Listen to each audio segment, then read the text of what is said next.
બાબલા ચોક રાજા દ્વારા ગણપતિ મહોત્સવની ઉજવણી કરવામાં આવી. ધોરાજી સ્ટેશન રોડ ખાતે બાબલા ચોકા રાજા ગણપતિની સ્થાપના કરવામાં આવી.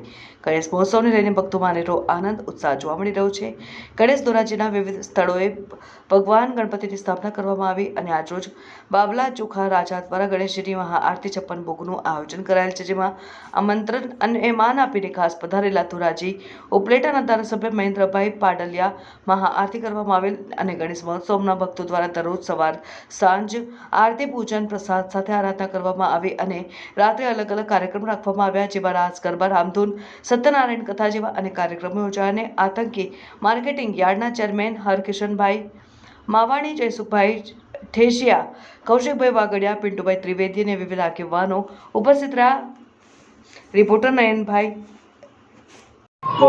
એડવોકેટ હર્ષદ ચાવડા.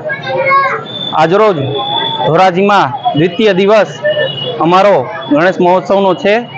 આ આયોજન આશુતોષ એન્ટરપ્રાઇઝ મિત્ર મંડળ દ્વારા છેલ્લા 15 વર્ષથી કરવામાં આવે છે અને મૂર્તિને સુશોભિત કરનાર એવા નાના ભૂલકાઓ અને 10મા 12મા ધોરણમાં ભણતા અભ્યાસ કરતા વિદ્યાર્થીઓ મિત્રો છે, જે આટલી સુંદર મૂર્તિને દર વર્ષે શણગારીને 7મ 8મનો તહેવાર ન કરતા મૂર્તિ ઉપર વધારે તેમનું ધ્યાન દોરીને આટલી સરસ મજાની મૂર્તિનું સુશોભન કરે છે અને 7 દિવસની અંદર વિવિધ જાતના પ્રોગ્રામ કરવામાં આવે છે અને મહાનુભાવોને આરતીના લાવવા માટે બોલાવવામાં આવે છે અને આજરોજ 56 ભોગનો મહાપ્રસાદ અન્નકૂટ તરીકે આખો દિવસ ધરવામાં આવેલ અને આરતી બાદ દર્શન ખુલ્લા મૂકવામાં આવેલ છે અને તેની જ પ્રસાદી અત્યારે રાત્રે બધાને ભાવિકોને વિતરણ કરવાની છે અને અંતિમ દિવસે રાત્રે 56 ભોગ અને મહાઆરતીનું આયોજન કરવામાં આવેલ છે અને જેમાં પણ સરેરાશ 2000 થી 3000 ધોરાજીની જનતા પ્રેમીઓ એક દિવસમાં લાભ લે છે અને આ સફળ આયોજન કરવામાં છેલ્લા 15 વર્ષથી ભોગ આપતા એવા તમામ યુવા મિત્રોને આપ મીડિયા વતી અને ધોરાજીની જનતા વતી હું આ આયોજનના એક કાર્યકર વતી ખૂબ ખૂબ આભાર માનું છું. ગણપતિ સ્થાપના ધોરાજીમાં આ સુંદર થઈ છે. કાર્યકર્તાઓએ અને આયોજકોએ સુંદર આયોજન કર્યું છે. આજે તો 56 ભોગ ભગવાનને ધરવામાં આવ્યા છે.